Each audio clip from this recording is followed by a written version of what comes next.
मोहम्मद अनजाफ का आपको सलाम पहुंचे। उम्मीद करता हूँ आप और आपकी फैमिली में सब खैरियत से होंगे। आज का हमारा टॉपिक है जायदाद को हिबा करने, या जिसको आप कहते हैं कि तोहफे में दे देना, यानी कि या इसमें एक और भी है कि या वालिद साहब जो है किसी भी बेटे को अपनी प्रॉपर्टी दे देते हैं, तो इसको हिबा करना ही कहते हैं जी।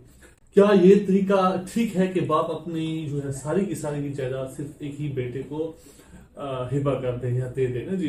तो बाकी ये है कि तो जायदाद को हिबा करने के लिए जरूरी है कि आप जिस बंदे को जो है हिबा कर रहे हैं उसके साथ आपका खूनी रिश्ता होना लाजिम है। जिस बंदे को प्रॉपर्टी हिबा कर रहे हैं, मसलन आप अपनी प्रॉपर्टी बीवी को दे सकते हैं, बेटे या बेटी को जो है हिबा कर सकते हैं। जिस बंदे को आपने प्रॉपर्टी ट्रांसफर करनी है उसमें दो तीन बल्कि तीन लावाजमात जो है पूरे करने लाजिम होते हैं।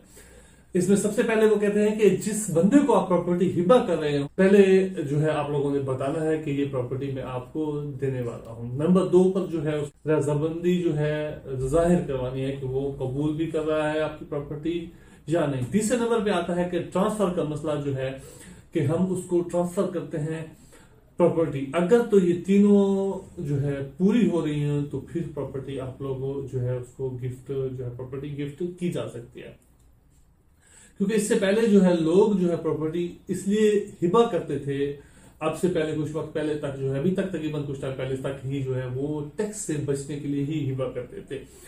अब जो नया रूल आया है उसमें यह है कि निजाम में जो है उसमें टैक्स कानून के मुताबिक जो है आपको उसका भी जमा करवाना होता है। जिस तरह नॉर्मल प्रॉपर्टी की आप ट्रांसफर करवा रहे होते हैं या बाय कर रहे होते हैं, सेल करते हैं, तो इसको जो है अब इस पे भी जो है आप लोगों ने टैक्स देना लाजिम होता है। बाकी ये है कि आप जुबानी कलामी जो है 2-3 बंदों की मौजूदगी में जो है आप जो है ट्रांसफर जो है प्रॉपर्टी उनको बोल दे सकते हैं, वो सिर्फ जुबानी रहेगी, लेकिन इंतकाल आपको लाजिम करवाना होता है।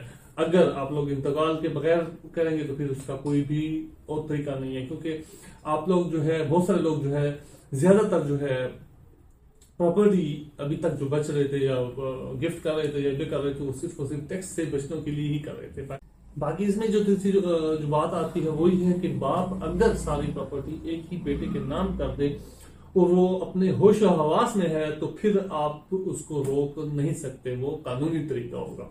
अगर तो वालिद साहब बूढ़ा हो चुका है, दिमागी तवाज़ुन उनका थोड़ा बहुत सही नहीं है, और अगर सोच समझ कर नहीं मतलब वो सोच समझ नहीं सकता, मेंटली वो जो है नॉर्मल है, और कोई जो है उसका बेटा जो है वो चालाकी से अपनी प्रॉपर्टी जो है जो वालिद साहब की तरफ से सबकी प्रॉपर्टी जो थी अपने नाम पे ही एक ही वही बेटा नाम पे ट्रांसफर करवा लेता है या बेटी अपने नाम पे ट्रांसफर करवा सकती है, तो उसको जो है आप लोग अदालत में चैलेंज कर सकते हैं और अपना हिस्सा वापस ले सकते हैं। और अगर विरासती प्रॉपर्टी वालिद साहब जो है अगर किसी को गिफ्ट कर देता है और वो अपने होश और हवास में होता है, तो वो जो है बिल्कुल किसी एक बेटे या बेटी या किसी एक वारिस के नाम पे अपनी सारी जायदाद ट्रांसफर कर सकता है। उम्मीद करता हूँ आपको अच्छी लगी होगी वीडियो।